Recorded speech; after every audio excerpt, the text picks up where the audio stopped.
गोकुल में एक अद्भुत घटना घटने वाली थी, क्योंकि कुछ दिनों से यमुना जी में कालिया नाग ने विष का प्रकोप फैला था। लेकिन यह बात सिर्फ कृष्णा और कुछ ग्वालों को ही मालूम थी। कान्हा के चारों ओर हमेशा की तरह एक हलचल थी। माँ यशोदा को भी कुछ अजीब महसूस हो रहा था। एक दिन कान्हा ने एक प्लान बनाया कि वो अपने दोस्तों के साथ यमुना किनारे गेंद खेलने जाएंगे। यमुना का पानी हमेशा साफ और निर्मल रहता था, लेकिन कालिया के आने से नदी का पानी गहरा और काला हो गया था। कान्हा अपने मित्रों के साथ यमुना किनारे गेंद खेलने लगे।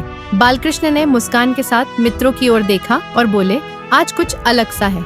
उनकी आंखों में कुछ खोजने का जोश था। सभी बालक यमुना के तट पर कृष्णा के साथ गेंद खेल रहे थे। तभी कृष्णा ने गेंद मारी और गेंद यमुना जी में जा गिरी और कृष्णा यमुना नदी की ओर गेंद लेने के लिए दौड़ दे। तभी एक आवाज आई, वहां मत जाओ, वहां कुछ है। लेकिन कान्हा ने अपनी बंसी उठाई और पानी में कूद गए। उनके मित्र भयभीत थे। तभी पानी में से एक रहस्यमयी हलचल हुई।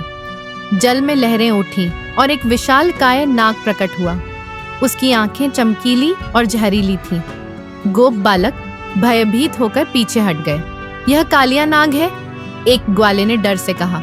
कान्हा ने मुस्कुराते हुए कहा, यह तो यमुना को विषाक्त कर रहा है। उन्होंने छलांग लगाई और यमुना में कूद गए।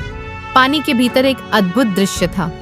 नाग के फनों के नीचे रहस्यमयी रोशनी थी, मानो वहां कोई और रहस्य छुपा हो। कान्हा और कालिया नाग के बीच एक भयंकर युद्ध शुरू हो गया।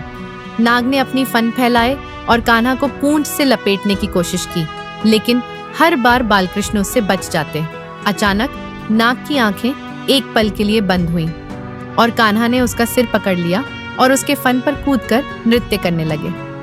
नाग का विष धीरे धीरे कमजोर पड़ने लगा। पानी की लहरें शांत होने लगी। रहस्य अभी पूरा नहीं हुआ है, कान्हा ने कालिया से कहा। इस यमुना के नीचे तुम्हारे विष के पीछे और कुछ है। कालिया ने एक गहरी सांस ली और कहा, यहाँ एक और नाग है जो मुझसे भी बड़ा खतरा है।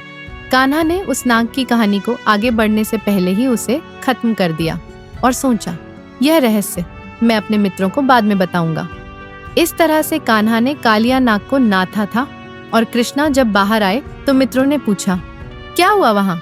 कान्हा ने मुस्कुराते हुए कहा, एक और कहानी का आरंभ हुआ है। यमुना का जल फिर से निर्मल हो गया, लेकिन रहस्य की परतें अभी बाकी थीं। कान्हा की मुस्कान में एक गहरा रहस्य छुपा था, जो गोकुल के भविष्य का हिस्सा बनने वाला था, जिसके बारे में हम अगली कहानी में जानेंगे। जय श्री राधे कृष्णा मित्रों।